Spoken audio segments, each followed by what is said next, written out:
Hey guys, welcome back to the channel. It's Christy B. Today is January the 15th, and we're going to touch on a few topics here, so stay tuned. So I wanted to touch on a story for a Pennsylvania situation. Apparently there were two teenagers that posted on Snapchat a video of a 2-year-old toddler smoking one of the vaping sticks. And apparently someone saw it, of course, and reported it to the police. So I'm going to read the article here. It says child endangerment charges are pending against two teenagers after a video posted to Snapchat appears to show a 2-year-old child using a vaping device, according to Pennsylvania State Police.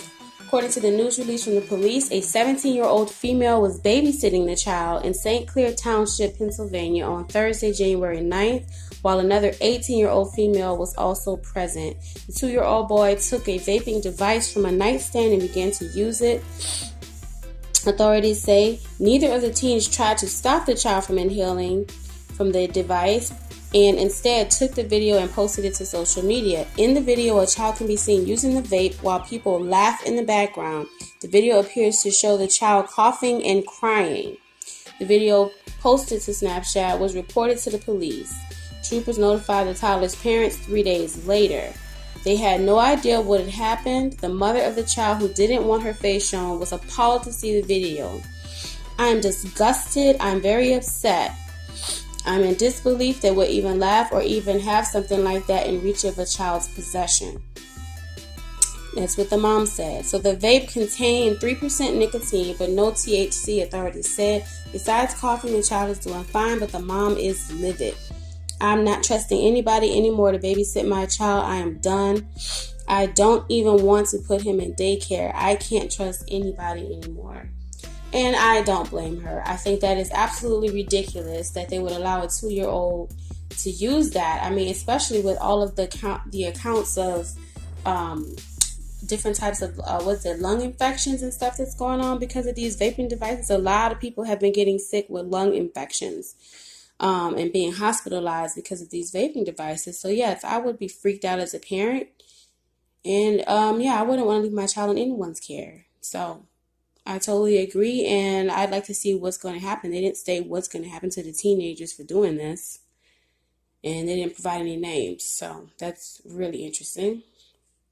I also wanted to congratulate Biggie Smalls and Whitney Houston. They have been inducted into the Rock and Roll Hall of Fame, so yay!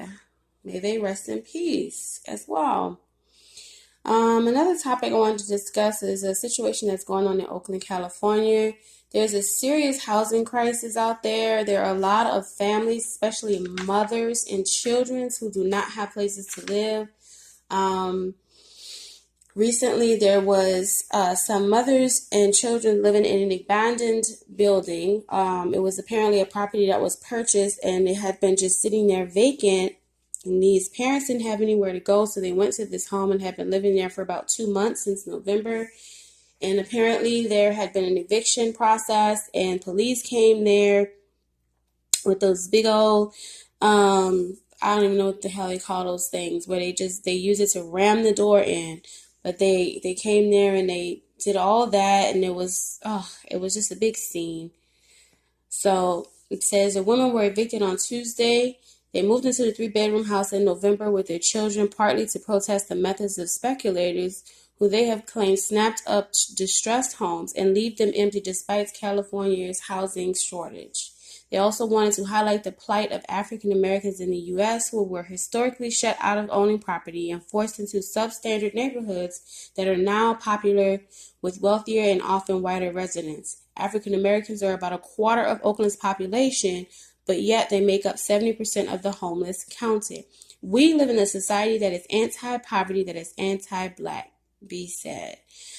Alameda County Superior Court Judge Patrick McKinney ruled on Friday the women did not have the right to stay and had to leave within 5 days. McKinney said the courtroom was not the place to address issues of housing and homelessness. Well, I would like to know where is the place to address homelessness and housing, because the way these rent charges are going up, it makes no damn sense. I mean, it keeps going up and up and up and up and up, but yet there's nothing going on with the wages. The wages continue to stay the same. And apparently, the average home there is $750,000. Well, how the hell is anybody supposed to afford that if the wages are not going up with that? So, this is a huge deal. The basic needs of children is that they have a place to stay, a place to lay their head down, and as a mother myself, that is very alarming, and that is not acceptable. Oakland, California, you guys need to do something about that. That is not acceptable. There should not be that many homeless families out on the street with nowhere to go, especially if they're working. A lot of these people, they have jobs. They're just not making enough to even provide the simple, basic necessities that their children need. And that is heartbreaking. Every mother, most mothers, they want to provide for their children. They want to make sure their kids have a place to stay and food to eat, just simple, basic necessities. And as a mother, I can only imagine how that feels to not be able to do. That's a horrible predicament to be in. That's horrible. So California, y'all need to do better. Y'all have got to do better. And I'm sorry, evicting them, I don't think that was the answer. I get that they don't own the property, but at the same time, what's your resolution to that? Don't just put people out on the street when you have a housing crisis. This is an issue. So y'all need to step in and do something. These are your people. Where's the mayor? Where's the governor? Y'all need to step in and do something about this. It's unacceptable. Anyway, so we're going to move on from that. And I wanted to mention that Tekashi 6ix9ine's lawyer has filed to request that Tekashi serve the rest of his time at home due to death threats. And he's afraid because there's blood apparently in the jail where he's supposed to be serving his time at. So we'll see how that goes. If you're not familiar with the case, Tekashi 6ix9ine snitched on a lot of gang affiliation and members, but we'll see how that goes. Okay. And I think that was the only thing I wanted to talk about today. So I will update you guys with some more information on tomorrow. Again, thanks for checking out my channel. Don't forget to hit the subscribe button and hit the bell so you can get notifications every time I post a new video. Okay. Cool. Peace.